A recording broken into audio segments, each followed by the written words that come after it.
Welcome back to the hunger traveller. ഇന്നത്തെ recipe തലേ ദിവസം ബാക്കി വന്ന ചോറ് കൊണ്ടുള്ള ഒരു അടിപൊളി ബ്രേക്ക്ഫാസ്റ്റും അതിന് പറ്റിയ ഒരു ചമ്മന്തിയുമാണ്. അപ്പോൾ വേഗം തന്നെ റെസിപ്പിയിലേക്ക് പോകാം. അതിനു മുമ്പ് ആദ്യമായിട്ട് ചാനൽ കാണുന്നവരുണ്ടെങ്കിൽ ഒന്ന് സബ്സ്ക്രൈബ് ചെയ്തേക്കണേ.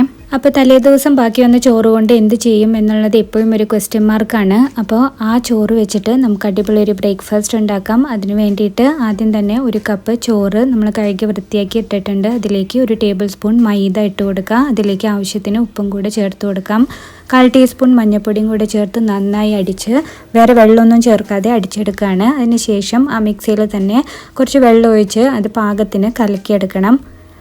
ഒരു ദോശമാവിൻ്റെ പരുവത്തിനാണ് നമുക്കത് കെട്ടേണ്ടത്. ഇനി അതിലേക്ക് ഒരു ചെറിയ സബോള അരിഞ്ഞതും 4 പച്ചമുളക് അരിഞ്ഞതും കുറച്ച് കറിവേപ്പിലയും ഒരു ടേബിൾ സ്പൂൺ ബീട്രൂട്ട് ഗ്രേറ്റ് ചെയ്തത്, ഇതിന് പകരം നിങ്ങൾക്ക് ക്യാരറ്റ് ചേർക്കാവുന്നതാണ്.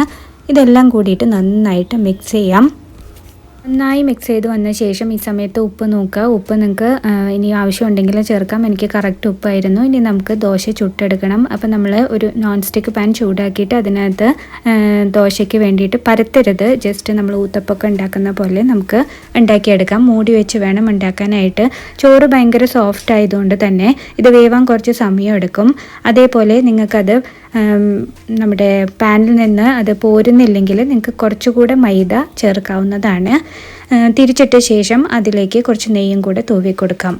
അപ്പോൾ നമ്മുടെ അടിപൊളി ചോറ് ദോശ റെഡി ആയിട്ടുണ്ട്. വളരെ ഹെൽത്തി ആയിട്ടുള്ള ദോശയാണ്. ഇനി ഇത് കൂട്ടിക്കഴിക്കാനുള്ള ചമ്മന്തി ഉണ്ടാക്കാം. അതിന് വേണ്ടിയിട്ട് ഒരു ചട്ടി നമ്മൾ ചൂടാക്കാനായിട്ട് വെക്കാം. ഒരു ടേബിൾ സ്പൂൺ വെളിച്ചെണ്ണ അതിലേക്ക് ചൂടാക്കാനിടുക. അതിലേക്ക് 1/2 ടീസ്പൂൺ കടലപ്പരിപ്പും 1/2 ടീസ്പൂൺ ഉഴുന്നുപരിപ്പും ഇട്ട് നന്നായിട്ട് വഴന്ന് വരുമ്പോൾ അതിലേക്ക് ഒരു സബോളയും 2 തക്കാളി അരിഞ്ഞതും 1 ടീസ്പൂൺ മുളക് പൊടിയും 1/4 ടീസ്പൂൺ മഞ്ഞൾപ്പൊടിയും ആവശ്യത്തിന് ഉപ്പും കൂടി ചേർത്ത് നന്നായിട്ട് വഴറ്റിയെടുക്കാം. വഴറ്റി വന്ന ശേഷം അത് നമുക്ക് തണുക്കാനായിട്ട് മാറ്റി വയ്ക്കണം. അതിനുശേഷം മിക്സിയിലിട്ടിട്ട് നന്നായിട്ട് അരച്ചെടുക്കാം.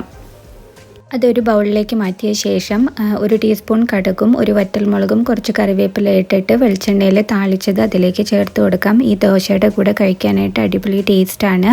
അപ്പോൾ എല്ലാവരും ഇതൊന്ന് വീട്ടിൽ ട്രൈ ചെയ്ത് നോക്കിയിട്ട് നിങ്ങളുടെ അഭിപ്രായങ്ങൾ ഞങ്ങളെ അറിയിക്കുക. അതേപോലെ വീഡിയോ ഇഷ്ടമായാൽ ലൈക്ക് ചെയ്യാനും ഷെയർ ചെയ്യാനും മറക്കരുത്. അപ്പോൾ വീണ്ടും മറ്റൊരു അടിപൊളി റെസിപ്പിയുമായിട്ട് കാണാം. Till then take care and bye bye.